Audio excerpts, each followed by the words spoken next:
English के शब्दों को पढ़ना आप सीख रहे थे, इंग्लिश के जो वर्ड्स हैं उनको किस तरीके से आप प्रोनाउंस करें, तो उनको पढ़ने में आपको परेशानी होती है, तो किस तरीके से, मतलब कौन सा तरीका अपनाएं जिससे आपको इंग्लिश के जो लेटर्स हैं उनका जो है करेक्ट प्रोनाउंसिएशन आपको पता चले, जिससे आप इंग्लिश को पढ़ पाएँ। तो यहाँ पर बेसिक रूल्स है प्रोनाउंसिएशन के, वो यहाँ पर आप सीखेंगे बिल्कुल शुरुआत से। तो मैं एक एक करके रूल्स बताऊंगी और आप उनको सीखें, जिससे कि आप जो इंग्लिश के लेटर्स हैं उनका प्रोनाउंसिएशन आपको पता चल जाएगा। तो देख लेते हैं कौन से रूल्स है। तो सबसे पहले यहाँ पर है CH। कोई भी इंग्लिश की स्पेलिंग होगी उसमें CH का उच्चारण आप कैसे करेंगे, CH को कैसे पढ़ेंगे। तो CH को कहीं पर च पढ़ते हैं, कहीं पर क, या फिर कहीं पर श प्रोनाउंसिएशन होता है, कहीं च क श। तो किस तरीके से करेंगे, तो यहाँ पर है सबसे पहला जो रूल है, शुरू में CH, शुरू में अगर CH आए और उसके बाद क्या आए, स्वर आए। जैसे कि शुरू में CH आ जाए और उसके बाद स्वर आ जाए। स्वर का मतलब A भी हो सकता है, E भी हो सकता है, I भी हो सकता है, ठीक है, और U भी हो सकता है। तो इस तरीके से जो भी स्वर आए, और स्वर किसको बोलते हैं, वोवल्स को, ठीक है। तो यहाँ पर जैसे ये है CH, और CH के बाद यहाँ पर जो है क्या है, CH के बाद है A जो क्या है, एक स्वर है, वोवल लेटर है। तो आपने CH को च पढ़ दिया, तो ये बन गया चैम्पियन। इस तरीके से तो हर एक लेटर का अपना अपना प्रोनाउंसिएशन होता है, कुछ रूल्स होते हैं, कुछ एक्सेप्शंस होती हैं, मतलब उनमें रूल नहीं चलते हैं, तो वो आपको प्रैक्टिस करने पड़ते हैं। अब यहाँ पर CH के बाद जैसे ये क्या है, I है, I क्या है, स्वर है, तो इसको भी हमने CH को च पढ़ा, चिप्स बन गया। चॉइस में भी ऐसा है, CH के बाद आपको O दिख रहा है, तो O भी क्या है, स्वर है, यानी कि वोवल लेटर है। तो इस तरीके से तो पहला रूल है, शुरू में CH के बाद में स्वर आए, ठीक है, तो हम CH को च प्रोनाउंस करेंगे। नेक्स्ट रूल क्या है, लास्ट में कोई भी अंग्रेज़ी की स्पेलिंग होगी, वहाँ पर लास्ट में अगर CH आए एंड में, तो उसको भी हम च पढ़ेंगे। जैसे इन दोनों स्पेलिंग्स में CH जो है वो एंड में आ रहा है, तो इसको हमने पढ़ा बेंच और लंच। इस तरीके से यहाँ पर भी एंड में भी हम CH को च प्रोनाउंस कर रहे हैं, च पढ़ रहे हैं।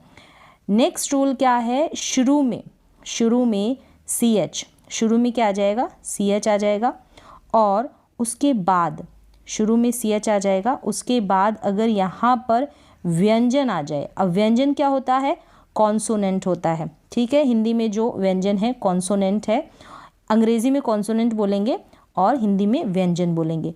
तब हम क्या करेंगे, स्वर नहीं व्यंजन आना चाहिए, तब हम इस CH को क प्रोनाउंस करेंगे। अभी हमने सीखा CH को च पढ़ना, अभी आप सीख रहे हैं CH को क कब पढ़ा जाता है। अगर बीच में, पहला रूल ये हो गया, अगर बीच में CH आ जाएगा ना, तब भी आप क पढ़ेंगे, दोनों में ही क पढ़ेंगे। अगर शुरू में CH आ जाए, उसके बाद व्यंजन आ जाए, मतलब कॉन्सोनेंट आ जाए, इस तरीके से, और कोई भी इंग्लिश की स्पेलिंग होगी, कुछ तो एक्सेप्शन होता है, मोस्टली ऐसा ही होता है कि कोई भी इंग्लिश की स्पेलिंग आ जाए, बीच में अगर CH आ जाएगा तो भी हम CH को क प्रोनाउंस करेंगे। जैसे यहाँ पर दे रखा है इन स्पेलिंग्स में, ये है पहले टेक्निकल, क्या है, टेक्निकल। अब यहाँ पर ये बीच में CH आ रहा है, तो इस तरीके से आपने CH को क्या पढ़ दिया, टेक्निकल पढ़ रहे हैं आप, इसको CH को च नहीं पढ़ रहे हैं। यहाँ अभी आपने रूल देख लिया कि कब CH को च पढ़ेंगे, तो इसको पढ़ा टेक्निकल। थोड़ी प्रैक्टिस की ज़रूरत है, नियम जानने के बाद भी, रूल जानने के बाद भी। अब यहाँ पर क्या है, यहाँ पर ये है जैसे कि एक है, यहाँ पर भी क्या है, CH बीच में है, और उसके बाद आपको ये भी दिख रहा है, क्या दिख रहा है, E दिख रहा है। E जो क्या है, वो है स्वर है, तो यहाँ पर स्वर का कोई मतलब नहीं है, बीच में CH आएगा। कुछ स्पेलिंग्स देख लें, CH और उसके बाद व्यंजन होना चाहिए, तो ऐसी स्पेलिंग्स होगी, उनको भी आप क्या पढ़ेंगे, क ही पढ़ेंगे उस CH को। तो क्लियर हो गया, इस तरीके से आप प्रैक्टिस कर सकते हैं। तो यहाँ पर क्या है कि CH जो है शुरू में आएगा और उसके बाद क्या व्यंजन आएगा, बहुत कम स्पेलिंग्स आपको मिलेगी, बस बीच में क्या आएगा, CH आएगा, तो आप उसको च प्रोनाउंस कर दें। नेक्स्ट रूल देख लेते हैं डी का। डी को जो है आप ड भी पढ़ते हैं और द भी पढ़ते हैं, इस तरीके से आप रीड करते हैं। डी के बाद क्या होगा, U, E U R, I E R, U A या फिर यू आर ई, ये सब आए ना लेटर्स डी के बाद में।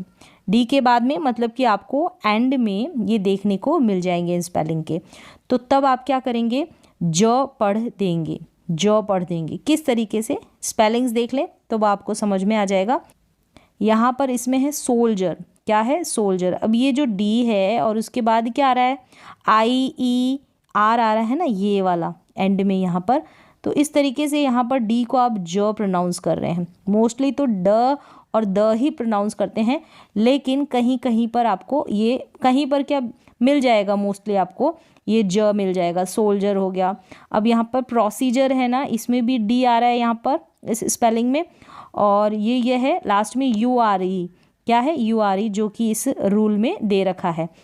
तो इस तरह की भी आपको काफ़ी सारी इंग्लिश में स्पेलिंग्स देखने को मिलेगी। अगर डी के बाद में ई यू आर आ जाए, डी के बाद में ई यू आर, यानी यहाँ पर डी आ गया, तो हम पढ़ देंगे इस डी को ज, ठीक है। अगर डी के बाद में आ जाए आई ई आर आ जाए, तब भी हम इस डी को पढ़ देंगे ज, जर करके आ जाएगा। अगर डी के बाद में डी यू ई ए आ जाए तो वहाँ पर भी आप ज पढ़ देंगे, या फिर डी यू आर ई आ जाए तो वहाँ पर भी आप डी को ज प्रोनाउंस कर देंगे। तो जैसे जैसे आप पढ़ेंगे ऐसी स्पेलिंग्स आपके सामने आ जाएगी।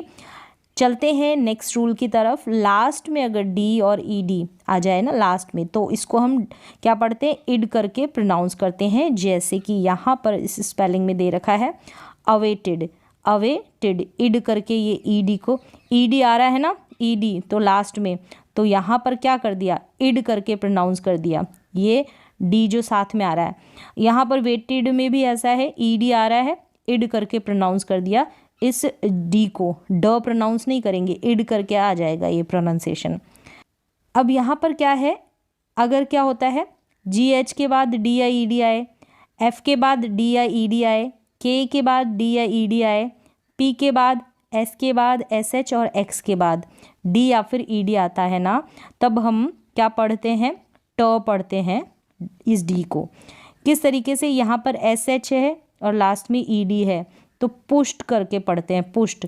अब पुष्ड ड का साउंड ना दे, यानी डी का, यहाँ पर ट का साउंड निकलता है। आप खुद से प्रोनाउंस करेंगे तो आपको समझ में भी आएगा। यहाँ पर है ये लाफ्ट, क्या है, लाफ्ट, तो ट का साउंड आ रहा है। यहाँ पर एंड में क्या है, जी एच है और उसके बाद ई डी है, इसलिए यानी ई डी से पहले ये सारे लेटर्स आ जाए ना, इस तरीके से यहाँ पर ये जो दे रखे हैं, जी एच आ जाए, एफ या फिर के या फिर पी या फिर एस या फिर एस एच या फिर एक्स, इसके बाद इन सब के बाद अगर डी या फिर ई डी आ जाएगा तो डी का प्रोनाउंसिएशन ट होगा, ट ये साउंड करेगा।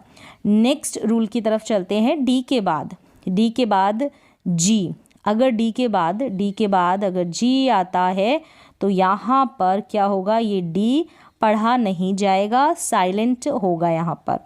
जैसे कि यहाँ पर ब्रिज में है ना, ब्रिज, और आप फ्रिज की स्पेलिंग देखें तो वहाँ पर भी ऐसा है, ब्रिज, फ्रिज, तो यहाँ पर ये ब्री और ज पढ़ रहे हैं, जी ई का तो ज उच्चारण हो रहा है, लेकिन डी यहाँ पर साइलेंट है, तो यहाँ पर ऐसी कंडीशन में ये डी नहीं पढ़ा जाएगा। फ्रिज में भी ऐसा ही है।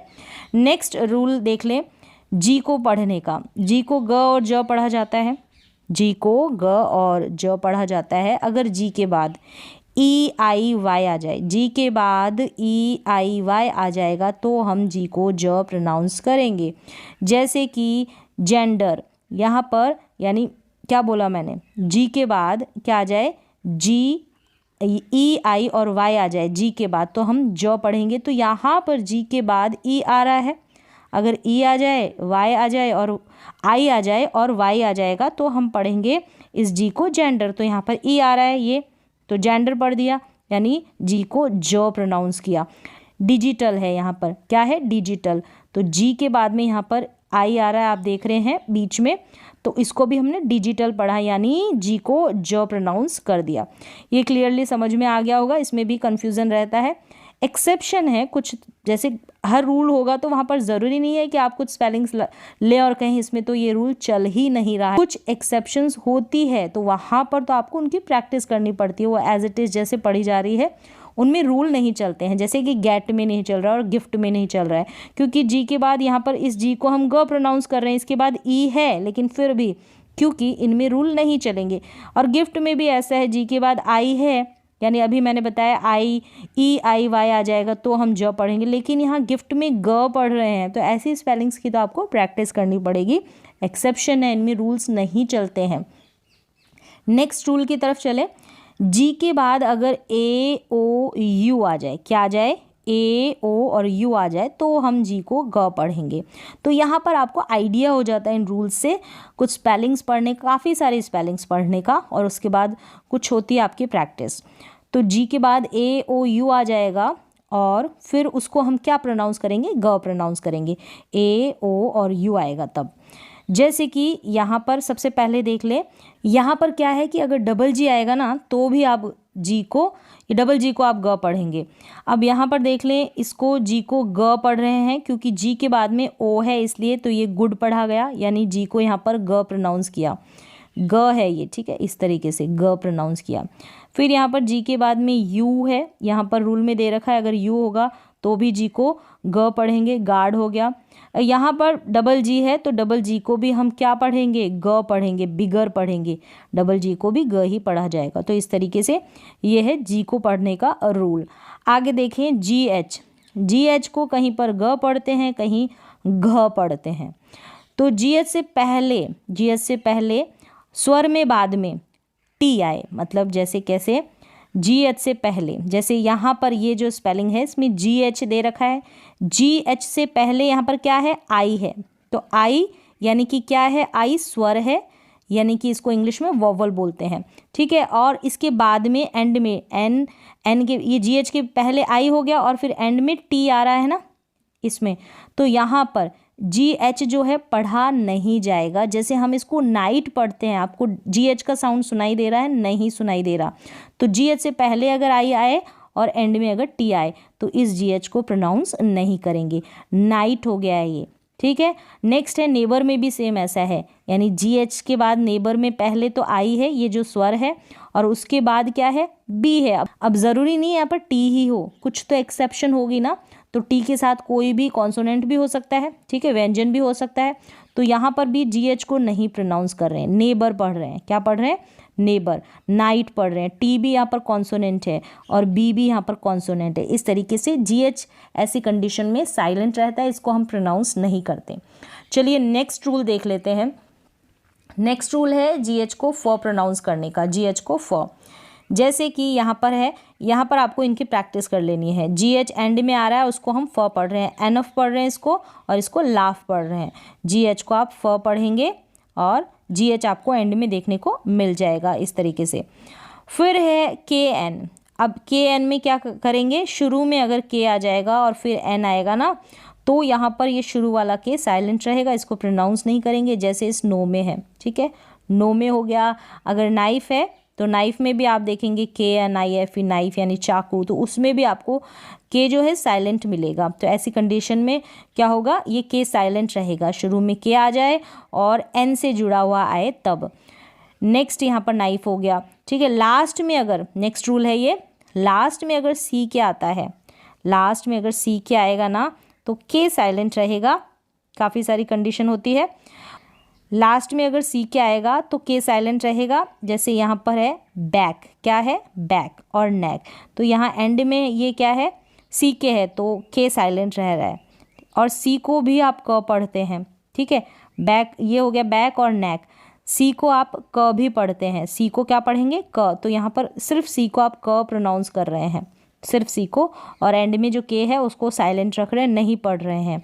तो देखा जाए तो ये बी ए सी इस तरीके से बैक बन रहा है, लेकिन एंड में आपको के भी लगाना पड़ेगा बैक में, तभी ये जो स्पेलिंग है करेक्ट होगी, लेकिन के यहाँ पर बोलने में साइलेंट है, बोला नहीं जाएगा। चलो नेक्स्ट रूल देख लेते हैं। एल को ल पढ़ा जाएगा और एल क्या है, साइलेंट रहेगा, एल को ल पढ़ा जाएगा और कहीं कहीं पर एल साइलेंट रहेगा, जैसे कि यहाँ पर है लेग, अब एल को लेग हो गया, और भी आप लाइन ले लें और भी कई स्पेलिंग्स है।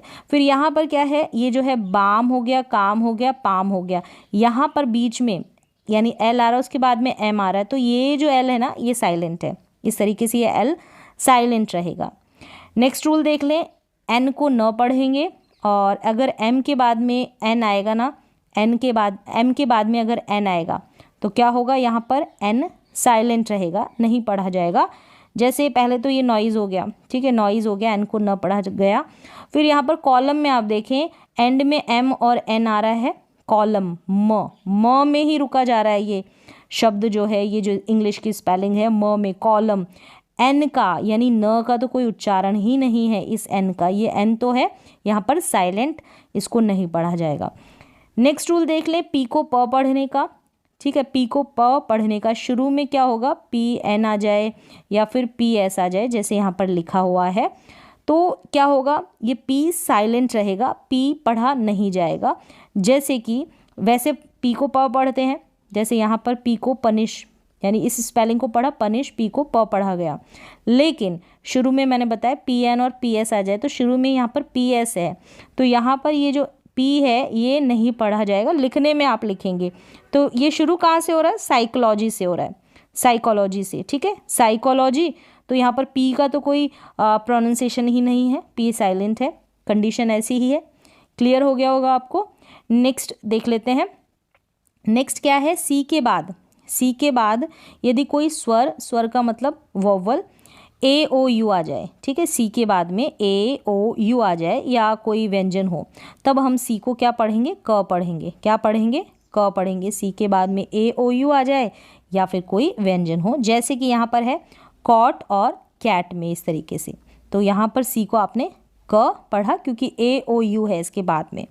अगर सी के बाद में ई आई वाई हो ना, सी के बाद में ई आई और वाई, तो उस सी का उच्चारण स होगा, क नहीं होगा। ऐसी कंडीशन में अगर ये आ जाए ई आई और वाई, जैसे कि साइकिल है और सिविल में है, ठीक है, साइकिल और सिविल में, क्योंकि सी के बाद में वाई है इसलिए सी को स पढ़ा गया, यहाँ पर सी के बाद में आई है इसलिए सी को स पढ़ा गया। क्लियर हो गया, सी को स और सी को क पढ़ने का जो रूल है वो, इसमें भी कन्फ्यूज़न रहता है। नेक्स्ट देख लेते हैं जी को ग पढ़ने का। जी के बाद में स्वर जो है ए ओ यू आ जाए या कोई व्यंजन आए जी के बाद में, ठीक है, तब हम जी को ग पढ़ते हैं, जैसे गन हो गया और गैदर में हो गया, क्योंकि जी के बाद में यू है इसलिए और जी के बाद में ए है इसलिए, तो जी को यहाँ पर हमने ग पढ़ा। नेक्स्ट देखें, इसी का ही जी को ज भी पढ़ते हैं। अभी सीखा आपने ग पढ़ना और अभी आप सीखेंगे जी को ज पढ़ना। अगर जी के बाद में ई आई और वाई आ जाएगा तब हम जी को ज पढ़ेंगे, जैसे कि यहाँ पर है जेंडर, जी के बाद में क्या है, ई है रूल के अकॉर्डिंग। फिर यहाँ पर एनर्जी है, क्या पढ़ा, एनर्जी, जी के बाद में यहाँ पर क्या है, वाई है, रूल के अकॉर्डिंग ये वाई है, और यहाँ पर ये है जेंडर में ई है। फिर है स्ट्रैटेजी, क्या है, स्ट्रैटेजी, जी के बाद में क्या है, वाई है, इसलिए हमने जी को ज पढ़ा। तो जी को कब ज पढ़ा जाएगा, जी को कब ग पढ़ा जाएगा, ये रूल भी आपको क्लियर हो गया।